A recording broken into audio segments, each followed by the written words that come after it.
আল্লাহ পাকের মহান দরবারে লাখো কোটি শুকরিয়া যে আল্লাহ রব্বুল ইজ্জত আমাদেরকে শাওয়াল মাসের 21 তারিখে আল্লাহ তাআলার কাছে পৃথিবীতে সবচেয়ে সম্মানিত স্থান, পবিত্রতম জায়গা, আল্লাহ তাআলার প্রিয়তম ঘর মসজিদের আসার বসার, জুমার পূর্বক্ষণে সংক্ষিপ্ত সময়ে দ্বীনি আলোচনা শোনার এবং বলার তৌফিক দান করেছেন। এজন্য সকলেই অন্তরের অন্তঃস্থল থেকে শুকরিয়া আদায় করি। কালিমাতুশ শুকর, আলহামদুলিল্লাহ। আল্লাহ তাআলা মানব জাতিকে যত ইবাদত বন্দেগী দান করেছেন, এই সমস্ত ইবাদত বন্দেগী মৌলিকভাবে দুই প্রকারে বিভক্ত। যত ইবাদত আল্লাহ তাআলা আমাদেরকে দান করেছেন, এই সকল ইবাদতগুলো মূলগতভাবে দুই প্রকৃতির হয়ে থাকে। একটি হচ্ছে শরীরের সাথে সম্পৃক্ত ইবাদত, যেগুলো শরীর দ্বারা আমরা আদায় করে থাকি, এগুলোকে বলা হয়ে থাকে শারীরিক ইবাদত, যেমন নামাজ, রোজা, তিলাওয়াত, জিকির। এই জাতীয় যত ইবাদত রয়েছে অঙ্গ প্রত্যঙ্গের মাধ্যমে আদায় করা হয়ে থাকে, এগুলোকে বলা হয়ে থাকে শারীরিক ইবাদত। আর কিছু ইবাদত রয়েছে যে সকল ইবাদতগুলো হচ্ছে অর্থের সাথে সম্পৃক্ত, টাকা পয়সার সাথে সম্পৃক্ত, সেটাকে আমরা বলে থাকি আর্থিক ইবাদত, যেমন যাকাত, ফিতরা, কুরবানি, দান, সাদাকা, খায়রাত। এই জাতীয় যত ইবাদত রয়েছে এই সকল ইবাদতগুলোকে বলা হয়ে থাকে আর্থিক ইবাদত। তো আল্লাহ তাআলা সমস্ত ইবাদতের মধ্যে এমন একটি ইবাদত আমাদেরকে দান করেছেন, এমন একটি হুকুম আল্লাহ পাক আমাদের দান করেছেন, এমন একটি দ্বীনের খুঁটি আর স্তম্ভ আমাদেরকে দান করেছেন, যেটি একমাত্র ইবাদত শারীরিক এবং আর্থিক উভয় সমন্বয়ে গঠিত এবং মানুষের জীবনে মাত্র একবারই সেই ইবাদতটি ফরজ হয়ে থাকে। সেই ইবাদতের নাম হচ্ছে আল্লাহ তাআলার সন্তুষ্টির উদ্দেশ্যে হজ পালন করা। হজ এমন একটি ইবাদত যার মধ্যে অর্থেরও প্রয়োজন রয়েছে এবং যার মধ্যে শারীরিক পরিশ্রমেরও প্রয়োজন রয়েছে। এজন্যই এই দুই ইবাদতের সমন্বয়ে গঠিত হচ্ছে হজ ব্রত পালন করা। এ কারণেই আল্লাহ তাআলা কুরআনুল কারীমের সূরা আলে ইমরানের ৯৭তম আয়াতে ঘোষণা করেছেন, ওয়ালিল্লাহি আলান নাসি হিজ্জুল বাইতি মান ইসতাতাআ ইলাইহি সাবিলা। আল্লাহ তাআলা কাদের উপর হজকে ফরজ করেছেন? হজ ফরজ হওয়ার আয়াত হচ্ছে এই আয়াতটি। মানুষের উপর আল্লাহ তাআলার সন্তুষ্টির উদ্দেশ্যে বাইতুল্লাহর হজকে ফরজ করা হলো।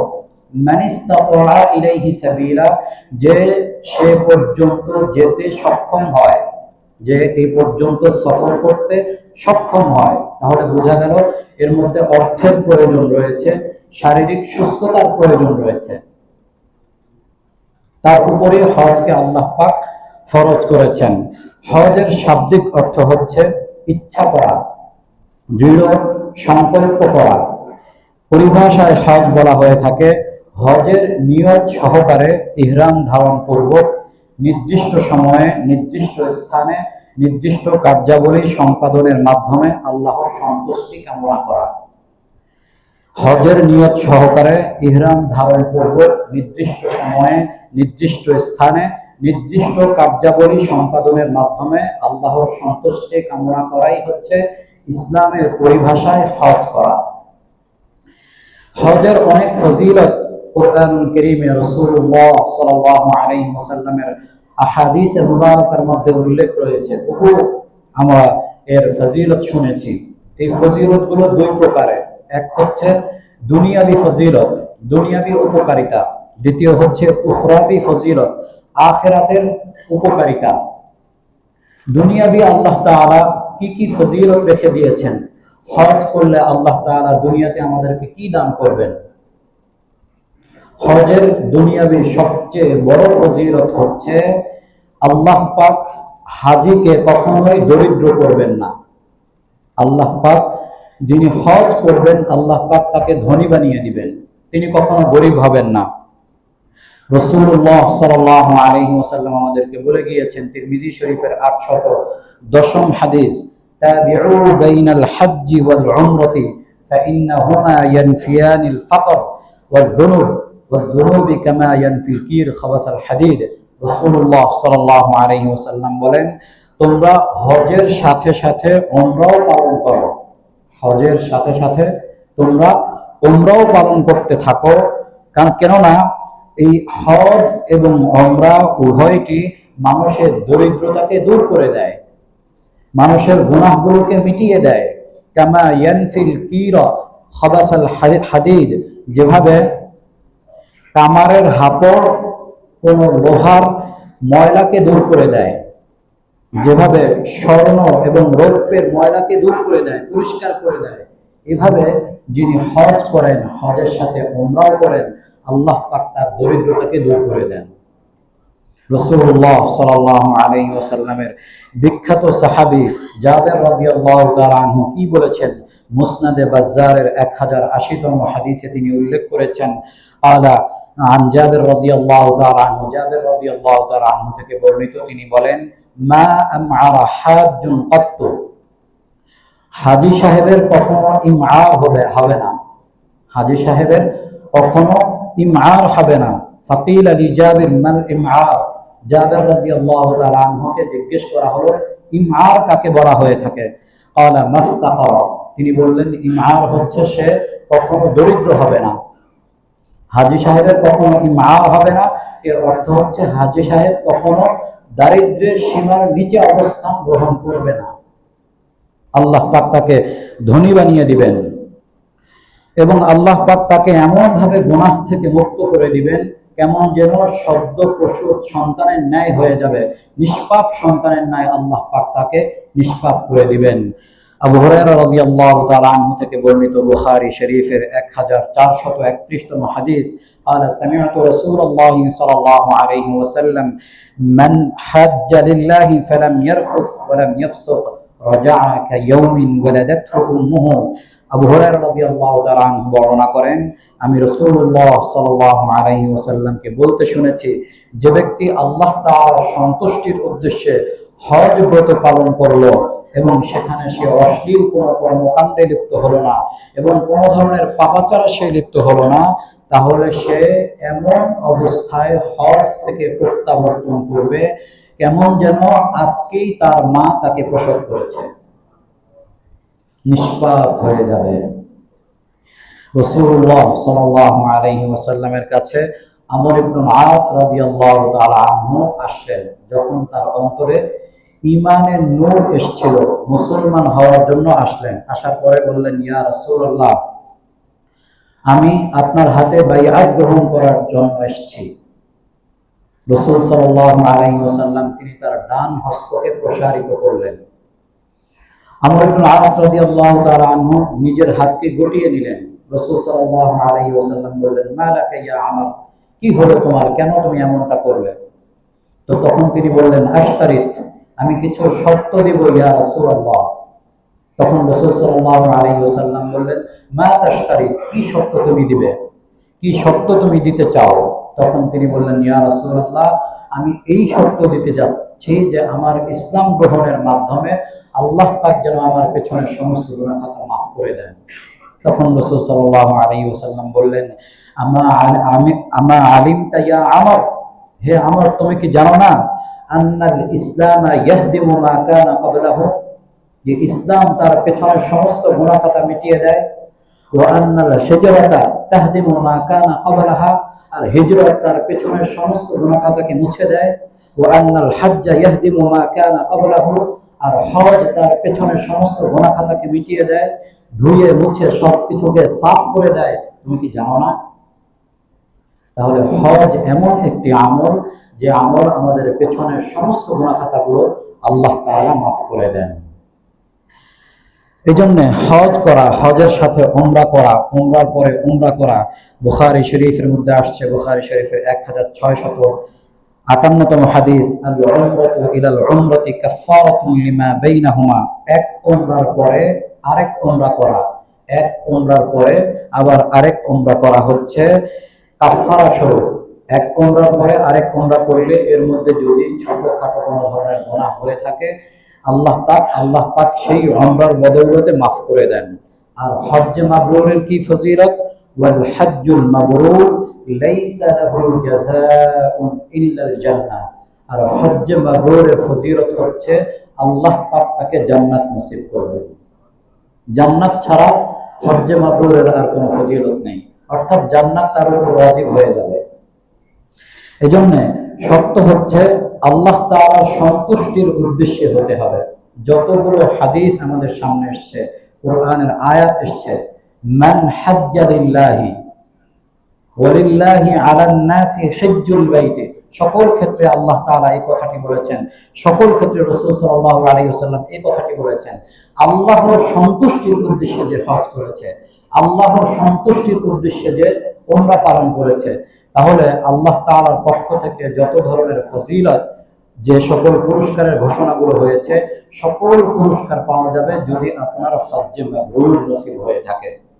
যদি একমাত্র আল্লাহ তাআলার সন্তুষ্টির উদ্দেশ্যে হজ করা হয়ে থাকে, অন্য কোনো উদ্দেশ্যে, দুনিয়াবি যশ খ্যাতি, দুনিয়াবি কোনো ধরনের কোনো উদ্দেশ্য যদি থেকে থাকে, তাহলে আল্লাহ পাক যে সকল ফজিলতের কথাগুলো বলেছেন, রাসূলুল্লাহ সাল্লাল্লাহু আলাইহি ওয়াসাল্লাম যে সকল পুরস্কারের কথা বলেছেন, এই ধরনের কোনো পুরস্কারই পাওয়া যাবে না। সর্বপ্রথম শর্ত হচ্ছে আল্লাহর সন্তুষ্টির উদ্দেশ্যে হতে হবে। হজের ফজিলতের ক্ষেত্রে আমরা মোটা দাগে হজের ফজিলত জানি, হজ করলে কি উপকারিতা, হজ করলে কি ফজিলত, এটা জানি। আর হজের নিয়ম কানুন আমরা জানি, কিভাবে যেতে হবে, কোথায় তালবিয়া পড়তে হবে, কোথায় কোনটা করতে হবে, কয়দিন কোন জায়গায় কতটুকু কি করতে হবে, এই বিষয়গুলো মাশাআল্লাহ যারা আমরা হজ করেছি সকলেই জানি। কিন্তু হজের কোন আমলের কি ফজিলত পৃথক পৃথক ভাবে আমরা জানি না। হজের কোন আমলের কি ফজিলত রয়েছে, তালবিয়ার কি ফজিলত রয়েছে, মিনার কি ফজিলত রয়েছে, মুজদালিফার কি ফজিলত রয়েছে, আরাফার কি ফজিলত রয়েছে, প্রত্যেকটির আলাদা আলাদা ফজিলত রয়েছে। কিন্তু যখন একজন হাজী সাহেব হজের পূর্বে এই সমস্ত ফজিলতগুলো তিনি জানবেন যে আমার এইটার এত বড় সওয়াব আল্লাহ পাক আমাকে দিচ্ছেন, তখন তার হজের মধ্যে সেই নুরানিয়াত, সেই সালাহিয়াত, তার মধ্যে হজের প্রতি আগ্রহ আরো অনেক গুণে বেড়ে যাবে, যখন সে প্রতিটি আমালের পৃথক পৃথক সওয়াব জানবেন। যেমন হজের মধ্যে তালবিয়ার কি ফজিলত রয়েছে, আমরা যে তালবিয়া পাঠ করি, তালবিয়ার কি ফজিলত রাসূলুল্লাহ সাল্লাল্লাহু আলাইহি ওয়াসাল্লাম আমাদেরকে বলে গিয়েছেন। তিরমিজি শরীফের 828তম হাদিস, মা মিন মুসলিমিন ইউলাব্বি ইল্লা লাব্বা মিন আন ইয়ামিনিহি আও আন শিমালিহি মিন হাজারিন আও শাজারিন আও মাদারিন হাত্তা তানকাতিআল আরদু মিন হাহুনা ওয়া হাহুনা। সুবহানাল্লাহি ওয়া বিহামদিহি। রাসূলুল্লাহ সাল্লাল্লাহু আলাইহি ওয়াসাল্লাম কি বলেছেন? যে কোনো মুসলমান তালবিয়া পাঠ করা শুরু করে, তালবিয়া পাঠ করা শুরু করার সাথে সাথে তার ডানে বামে যত ধরনের পাথর রয়েছে, বৃক্ষ, তরুলতা, গাছ পালা, নদী নালা, পাহাড় পর্বত, যা কিছু রয়েছে পৃথিবীর এই প্রান্ত থেকে ওই প্রান্ত পর্যন্ত সবকিছু তার সাথে তালবিয়া পাঠ করা শুরু করে দেয়। লব্বাইক আল্লাহুম্মা লব্বাইক, লব্বাইক লা শারীকা লাক লব্বাইক, ইন্নাল হামদা ওয়ান নি'মাতা লাকা ওয়াল মুলক। যখন সেই ইখলাস, আল্লাহ তাআলার ভালোবাসা আর সন্তুষ্টির সাথে যখন একবার কেউ তালবিয়া পাঠ করবে, তার তালবিয়া পাঠ করার সাথে সাথে আল্লাহ তাআলার সমস্ত মাখলুক তার সাথে তালবিয়া পাঠ করা শুরু করে দেয়। সাধারণ বিষয় নয়। আপনি চিন্তা করছেন আপনি কি পাঠ করছেন, আপনি যখন ইখলাসের সাথে একবার তালবিয়া পাঠ করবেন, আপনার সাথে সারা পৃথিবীর সমস্ত মাখলুক তালবিয়া পাঠ করতে থাকবে। তবে সেই রকম ইখলাস, তাকওয়া, তাওয়াক্কুল আর ভেতরে আল্লাহর ভালোবাসা নিয়ে পাঠ করতে হবে, তবেই এই ফজিলত পাওয়া যাবে। তাওয়াফের কি ফজিলত হাদিসের মধ্যে এসেছে। প্রতিটি তাওয়াফের মধ্যে, প্রত্যেকটি তাওয়াফের মাধ্যমে আল্লাহ পাক তার গুনাহ মাফ করে দেন, আল্লাহ পাক তার মর্যাদা বুলন্দি করেন, আল্লাহ পাক তাকে সওয়াব দান করেন। তাওয়াফের প্রতিটি কদমে, প্রতিটি কদমে আল্লাহ পাক তার গুনাহ মাফ করেন, আল্লাহ পাক তার একটি মর্যাদা বৃদ্ধি করেন, আল্লাহ পাক তাকে একটি নেকি দান করেন। আর যখন কেউ 7 চক্কর তাওয়াফ শেষ করে, আল্লাহ পাক তাকে একটি গোলাম আজাদ করার সওয়াব দান করেন। যদি কেউ 50টি তাওয়াফ করে, কয়েকটি উমরা করলেন, এর মাধ্যমে সর্বসাকুল্যে 50টি তাওয়াফ হলো, তাহলে কি হবে? তিরমিজি শরীফের 866তম হাদিস, মান তাওয়াফা বিল বাইতি 50 মাররা, যে ব্যক্তি বাইতুল্লাহর 50টি তাওয়াফ করলো, খারাজা মিন যুনুবিহি কায়াউমিন ওয়ালাদাতহু উম্মুহু, সে গুনাহ থেকে এমন ভাবে বের হয়ে যাবে কেমন যেন তার মা আজকেই তাকে প্রসব করেছে, অর্থাৎ নিষ্পাপ সন্তানের ন্যায় হয়ে যাবে যদি কেউ 50টি তাওয়াফ করতে পারে। তাওয়াফের ফজিলত। আরাফা দিবসের কি ফজিলত রয়েছে? আরাফার ময়দানে যে আমরা অবস্থান করে থাকি, রাসূলুল্লাহ সাল্লাল্লাহু আলাইহি ওয়াসাল্লাম বলেছেন, আল হাজ্জু আল আরাফা, হজের মূল হচ্ছে আরাফায় অবস্থান গ্রহণ করা। অর্থাৎ আরাফায় অবস্থান করা তো ফরজ বটেই, কেমন যেন হজের পুরোটাই হচ্ছে আরাফায় অবস্থান করা। রাসূলুল্লাহ সাল্লাল্লাহু আলাইহি ওয়াসাল্লাম বলে গিয়েছেন, মুসলিম শরীফের 1348তম হাদিস, মা মিন ইয়াউমিন আকসারা মিন আন ইউতিকাল্লাহু ফীহি আবদান মিনান নারি মিন ইয়াউমি আরাফাতা ওয়া ইন্নাহু লা ইয়াদনু সুম্মা ইউবাহি বিহিমুল মালায়েকা ফায়াকুলু মা আরাদা হাউলা। রাসূলুল্লাহ সাল্লাল্লাহু আলাইহি ওয়াসাল্লাম বলেন, আরাফার দিন আল্লাহ তাআলা এই পরিমাণ তার বান্দাকে ক্ষমা করে দেন, এই পরিমাণ তার বান্দাকে জাহান্নামের আগুন থেকে মুক্ত করে দেন। আল্লাহ তাআলার জমিনে সৃষ্ট যত দিবস রয়েছে, কোন দিবসে আল্লাহ পাক এই পরিমাণ ক্ষমা করেন না। তাহলে আল্লাহ পাক পুরো বছরের মধ্যে সবচেয়ে বেশি তার বান্দাকে জাহান্নাম থেকে নাজাত দান করেন আরাফার দিবসে। এরপরে ওয়া ইন্নাহু লা ইয়াদনু, আল্লাহ তাআলা সেই সকল আরাফাবাসীর নিকটবর্তী হন এবং তিনি ফেরেশতাদেরকে ডেকে গর্ব করতে থাকেন, সুম্মা ইউবাহি বিহিমুল মালায়েকা, ফেরেশতাদেরকে ডেকে গর্ব করতে থাকেন, দেখো আমার বান্দারা কি করছে, আরাফার ময়দানে সমবেত হয়ে এই পাগলরা কি করছে, কিভাবে আমার কাছে তারা দোয়া করছে, কিভাবে আমার কাছে তারা প্রার্থনা করছে, আমার ভালোবাসায় তারা পাগল হয়ে গিয়েছে।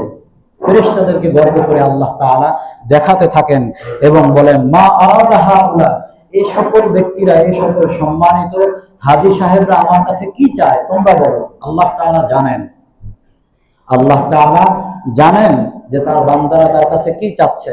এত সত্ত্বেও আনন্দের আতিশয্যে আল্লাহ পাক খুশিতে ফেরেশতাদেরকে জিজ্ঞেস করেন যে, ফেরেশতারা তোমরা বলো তো এরা আমার কাছে কি চাচ্ছে, এরা আজকে আমার কাছে যাই যাবে, সেটা দুনিয়াবি হোক আর আখিরাতের হোক, ইহজগতের হোক পরজগতের হোক, আজকে আমার কাছে তারা যাই কামনা করবে তাই আমি তাদেরকে দিয়ে দিব। রাসূলুল্লাহ সাল্লাল্লাহু আলাইহি ওয়াসাল্লাম এজন্য আরাফার এতটাই গুরুত্ব দান করেছেন। মুজদালিফার মধ্যে দোয়া কবুলের জায়গা, অন্যতম গুরুত্বপূর্ণ জায়গা হচ্ছে মুজদালিফা।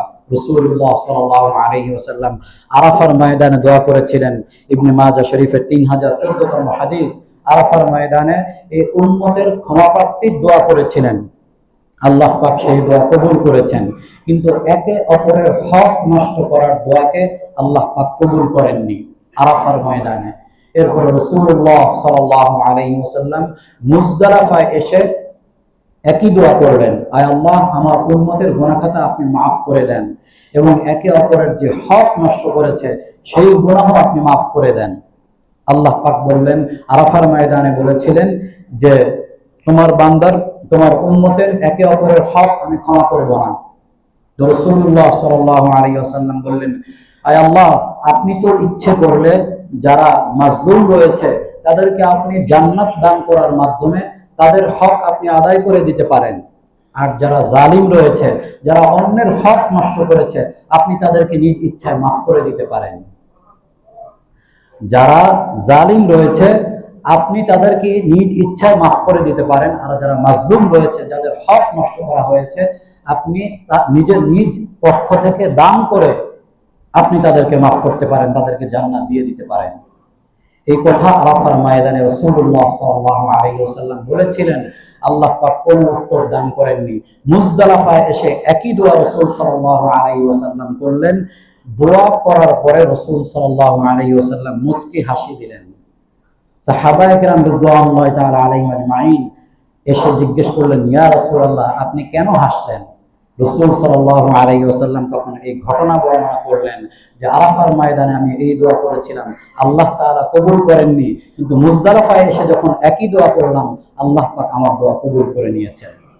এবং এই দোয়া কবুল করার কারণে আমি দেখতে পেলাম শয়তান সে মাথা ঝেড়ে চুল এলোমেলো করে সে কান্নাকাটি করে দৌড়ে পালাচ্ছে যে আমার মিশন সফল হলো না, আমি অকৃতকার্য হয়ে গেলাম, তাদের হক পর্যন্ত ক্ষমা করে দেওয়া হলো, তাদেরকে মাফ করে দেওয়া হলো, আমি তো এদেরকে জাহান্নামে নিতে পারলাম না।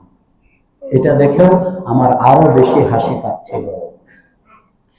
হজে যদি কেউ ইন্তেকাল করে, হজ পালন করতে গিয়ে যদি কেউ ইন্তেকাল করে, তাহলে তার কি ফজিলত, অত্যন্ত বড় ফজিলত রয়েছে যদি কেউ হজের মধ্যে ইন্তেকাল করে। বুখারী শরীফের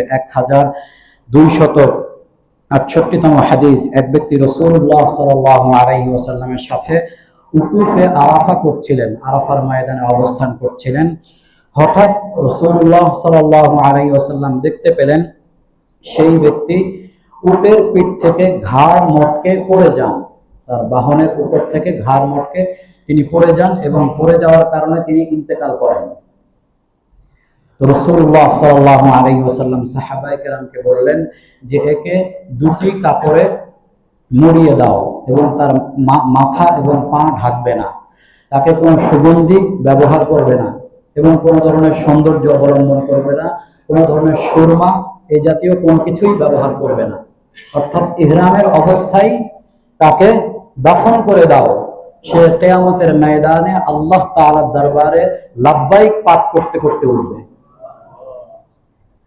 সে লাব্বাইক পাঠ করতে করতে উঠবে। রাসূলুল্লাহ সাল্লাল্লাহু আলাইহি ওয়াসাল্লাম এই কারণেই বলে গিয়েছেন মাজমুউজ যাওয়ায়েদের 5274তম হাদিস, মান খারাজা হাজ্জান ফামাতা কুতিবা লাহু আজরুল হাজ্জি ইলা ইয়াউমিল কিয়ামা, যে ব্যক্তি হজে বের হলো এবং সেখানে সে মৃত্যুবরণ করলো, আল্লাহ পাক তাকে কিয়ামত পর্যন্ত হজের সওয়াব দিতেই থাকবেন, তার জন্য হজের সওয়াব কিয়ামত পর্যন্ত লেখা হতেই থাকবে। কবরে বসে বসে তিনি সওয়াব পেতে থাকবেন, হজের সওয়াব লেখা হতে থাকবে এবং আল্লাহ তাআলার দরবারে তালবিয়া পাঠ করতে করতে তিনি উপস্থিত হবেন। কত বড় ফজিলত! হজের অন্যতম গুরুত্বপূর্ণ প্রাপ্তি হচ্ছে রাসূলুল্লাহ সাল্লাল্লাহু আলাইহি ওয়াসাল্লামের মাকবুল দোয়া লাভ করা। রাসূলুল্লাহ সাল্লাল্লাহু আলাইহি ওয়াসাল্লাম দোয়া করেছেন যারা হজ করেছে, উমরা করেছে, তাদের জন্য রাসূল সাল্লাল্লাহু আলাইহি ওয়াসাল্লাম দোয়া করে গিয়েছেন। আর রাসূল সাল্লাল্লাহু আলাইহি ওয়াসাল্লামের দোয়া কখনোই বৃথা যাবে না, প্রশ্নই ওঠে না। রাসূল সাল্লাল্লাহু আলাইহি ওয়াসাল্লাম কি দোয়া করেছেন? বুখারী শরীফের 1620তম হাদিস, আল্লাহুম্মা গফির লিল মুহাল্লিকিন, আয় আল্লাহ আপনি মাথা মুন্ডনকারীদেরকে মাফ করে দিন। ক্বালু, সাহাবায়ে কেরাম জিজ্ঞেস করলেন, ওয়াল মুকাসসিরিন, যারা চুল ছোট করবে, চুল ছোটকারীদের ব্যাপার? ক্বালা আল্লাহুম্মা গফির লিল মুহাল্লিকিন, রাসূল সাল্লাল্লাহু আলাইহি ওয়াসাল্লাম বললেন, আয় আল্লাহ মাথা মুন্ডনকারীদেরকে আপনি ক্ষমা করে দিন। ক্বালু ওয়াল মুকাসসিরিন, একই কথাই তারা বললেন, যারা চুল ছোট করবে তাদের ব্যাপার কি হবে? ক্বালাহা সালাসান, একইবার তৃতীয়বার রাসূল সাল্লাল্লাহু আলাইহি ওয়াসাল্লাম বললেন যে আয় আল্লাহ যারা মাথা মুন্ডন করবে আপনি তাদেরকে ক্ষমা করে দিন। আবার তারা প্রশ্ন করলেন, ওয়াল মুকাসসিরিন, যারা চুল ছোট করবে তাদের ব্যাপার কি হবে? রাসূল সাল্লাল্লাহু আলাইহি ওয়াসাল্লাম চতুর্থবার বললেন, ওয়ালিল মুকাসসিরিন, যারা চুল ছোট করবে তাদের জন্য আমি দোয়া করছি, আল্লাহ পাক যেন তাদেরকে মাফ করে দেন। তাহলে তিনবার মাথা মুন্ডনকারীদের জন্য রাসূল সাল্লাল্লাহু আলাইহি ওয়াসাল্লাম ক্ষমা প্রার্থনা